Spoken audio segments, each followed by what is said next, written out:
my pleasure to bid a warm welcome to you all. The purpose of our gathering here is to pay our respect to the greatest playwright in the world, William Shakespeare. When in April 1564, at Stratford-upon-Avon, a son was born to John and Mary Shakespeare. Nobody ever thought that William would become such an important figure in English poetry and drama. Very few doubt about his life are known, and it will forever be a mystery how this man of modest education became the world's most important produced playwright. His literary output includes comedies, tragedies, historical dramas, and sonnets. Shakespeare used the English language masterfully. His contribution to the language is enormous as he introduced numerous new words from the spoken language of his time. However poorly educated a native English speaker may be, he cannot help using the words and phrases created by Shakespeare since they are too much a part of English. We are grateful for what this bard left to the mankind. The more we read Shakespeare, the wiser we will be. But the question is, how much do we read his plays today? Not enough, I'm afraid. And how much is Shakespeare present in our days? More than you think. We use everyday language coined by Shakespeare without knowing it. Whenever you hear that love is blind or all that glitters is not gold, you quote lines from the Merchant of Venice. Says, I see better days. My own flesh and blood refers to my own relatives. In my mind. Lie low. In my Lie low, from actual but nothing implies the high. If someone is faint-hearted, his life and courage, what can resist? Henry is struck to death. Man's evil manners leave in brass, his virtues we write in water. The bad or evil things men do are always remembered, and the good things are quickly forgotten. Give every man thy ear, but few thy voice, is a quote from Hamlet and means, listen to many people, but talk to few. And now some extracts from Shakespeare's plays.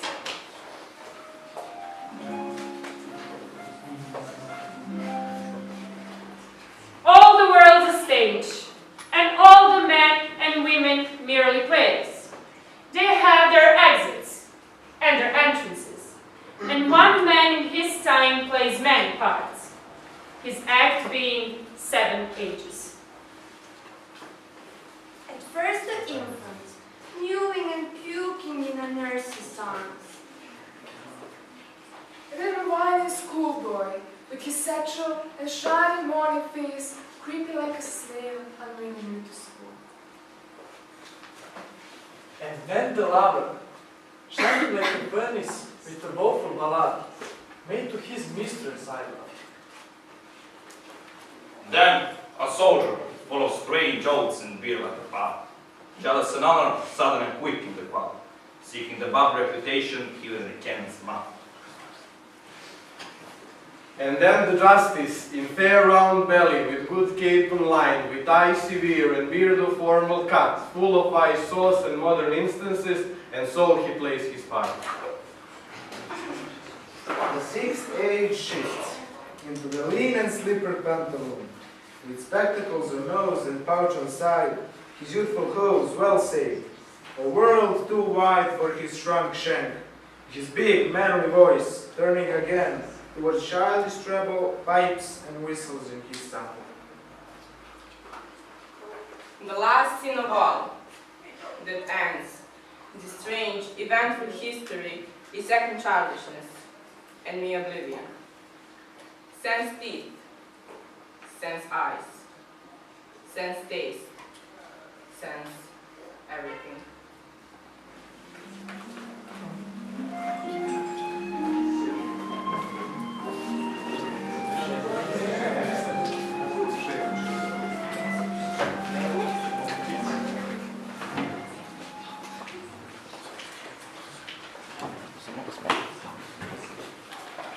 Friends, Romans, countrymen, lend me your ears. I come to bury Caesar, not to praise him. The evil that men do lives after them. The good is often tilled with their bones. So let it be with Caesar. The noble Brutus hath told you Caesar was ambitious. If it were so, it was a grievous fault, and grievously hath Caesar answered it. Here, under leave of Brutus and the rest, for Brutus is an honorable man. He had brought many captives home to Rome, whose ransom did the general coffers fill. Did this in Caesar seem ambitious? When that the poor had cried, Caesar had wept. Ambition should be made of stern stuff. Yet Brutus says he was ambitious. And Brutus is an honorable man. You all did see that when Lupercal thrice presented him the kingly crown, which he did thrice refuse. Was this ambition? Yet Brutus says he was ambitious. And sure he is an honorable man. I speak not to disprove what Brutus spoke, but here I am to speak what I do know. You all did love him once, not without cause. What cause withhold you then to mourn for him?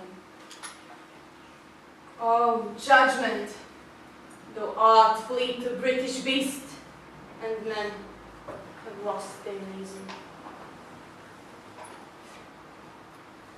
Bear with me. My heart is in the coffin there with Caesar, and I must pause till I come back to me.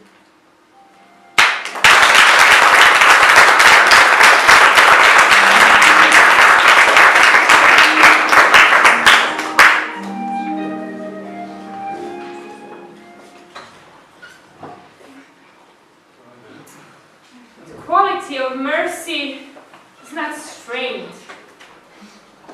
It droppeth as a gentle rain from heaven upon the place beneath. It is twice blessed.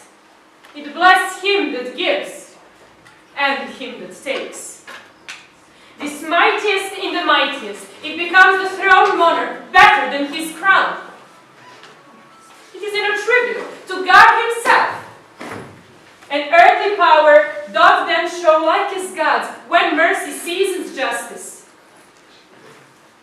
Therefore, Jew, though justice be thy plea, consider this, that in the curse of justice, none of us should see salvation.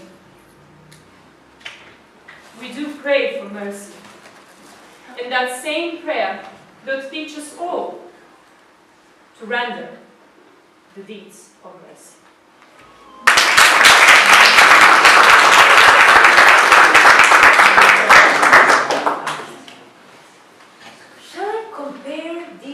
Summer's day, thou art more lovely and more temperate. Rough winds do shake the darling buds of May, and summer's leaves yet all too short a day. Sometime too hot the eye of heaven shines, and often is his gold complexion dimmed, and every fair from fair sometimes declines, by chance of nature changing course untrimmed. But the eternal summer shall not fade, nor lose possession of that fair thou owest, nor shall death break the wonders in his shade, when in eternal lines to time thou growest. So long as man can breathe, or eyes can see, so long lives this, and this gives life to thee.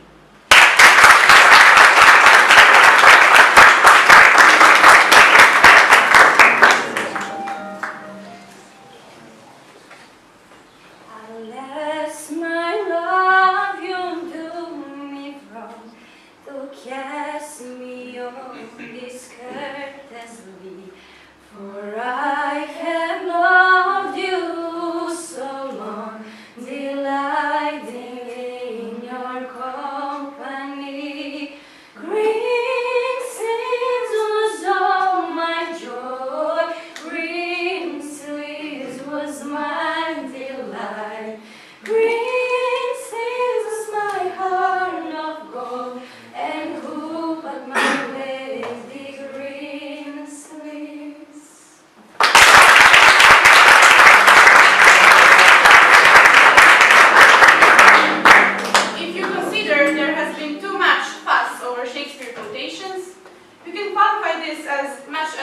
about nothing. However, since the program has come to the close, we are pleased to conclude that all's well that ends well.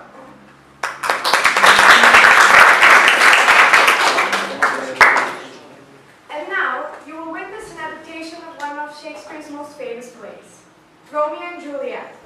Alongside Hamlet, is probably Shakespeare's most performed play and has also been adapted in many forms.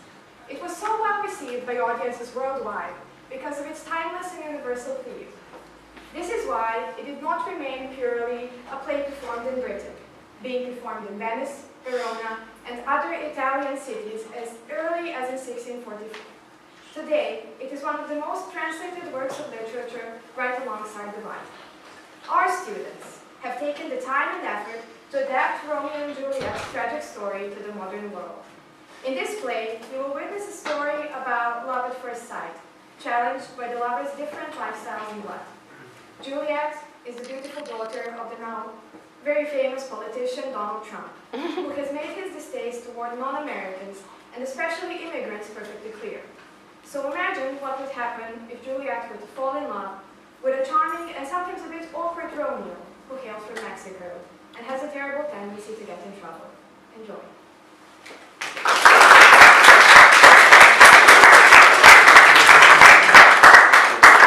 Juliet Trump's family was perfectly normal, with no accidents. Thank you very much. And Juliet, bored by her everyday life, got herself grounded by going to the Latino friend's party she was not allowed to go to. Here is Juliet tapping on her phone when she heard a strange noise coming from her window. When she went to check it out, she came face to face with a strange boy. And you are? This is Romeo Julio de Rosa Ramirez. He had told his puppy that he was going to a friend's party, but in all his haste, he had forgotten to mention that the friend in fact lived on the other side of the Mexican border. Tragic. Why are you banging your hands against the window? Well, if it is anything else, it would break. Windows are expensive and I ain't paying for it. My name is Romeo, by the way. We met at the party yesterday, don't you remember? Oh yeah, I do, unfortunately. Your performance of La Vida Loca dance on my table left everybody speechless. And afterwards you proceeded to follow me throughout the night. Did you follow me home? No, I swear. I just asked my friend for your name and everything else was perfectly clear. So why are you here? I have an offer you cannot refuse. What is it? Be mine. That's it. I'm calling my dad. Judith, look at me. Juliet felt that she had been talking to Romeo for hours, whereas in reality, only about 10 minutes had passed. Juliet, is your Wi-Fi working? Juliet's nanny kept been checking Juliet's Twitter account when she noticed Juliet hasn't posted anything for the past few minutes. Strange, the nanny thought. Juliet spent every waking moment of her day on social media, yet she hasn't posted a single tweet in 20 minutes. The nanny got suspicious and went to check on Juliet. You went in the house of Trump!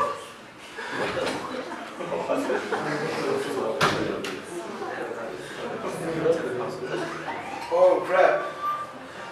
It's my dad. He'll be so mad when he finds out I crossed the border illegally. Again. Come with me. Oh no. They found out. Nanny, Romeo, my dear Romeo, why must you be an illegal immigrant when I have to go to Donald Trump? We settle a dark peace this evening. The sun is too sad to show itself. Let us go and talk about these sad things some more. Some will be pardoned, and some will be punished. There was never a story more full of pain than the story of Romeo and Juliet.